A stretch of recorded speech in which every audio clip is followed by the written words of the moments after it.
Demokrati. Demokrati betyder folkestyre, hvor borgerne har magten og kan bestemme, hvordan landet skal styres. I et demokrati vælger borgerne repræsentanter ved frie og hemmelige valg, og disse repræsentanter træffer beslutninger på borgernes vegne. Og denne form, den kaldes repræsentativt demokrati. I Danmark er systemet også baseret på parlamentarisme, hvilket betyder, at regeringen kun kan sidde, så længe Folketinget har tillid. Hvis et flertal i Folketinget er imod regeringen, kan du tvunget til at træde tilbage. Det sikrer jo også, at magten hos regeringen kan afspejle flertallets holdninger i Folketinget. Hvordan stemmerne fordelt sig ved folketingsvalget i 2022? Ved folketingsvalget den 1. november 2022 var valgdeltagelsen høj, omkring 84% faktisk.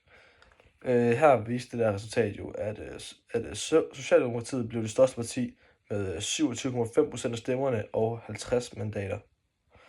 Flere nye partier kom også blandt andet ind på Moderaterne med 16 mandater og Danmarksdemokraterne med 14 mandater.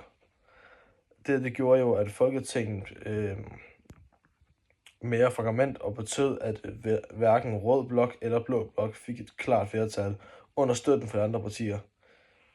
I nogle meningsmålinger efter valget ses ændringerne i vælgernes opbakning i en voksmeterformåling fra 2023, maj 2023, at Socialdemokratiet stadig størst opbakning har, men flere andre partier står også rimelig stærkt, f.eks. SF og Venstre. Og nye partier som Moderaterne, som står lidt lavere end ved valget. Så er der fordele og ulemper ved deltagelsesdemokrati versus konkurrencedemokrati. I deltagelsesdemokrati handler det om, at borgerne er aktive hele tiden, ikke kun ved valg. Det kan give større engagement og mere oplyst folkestyre.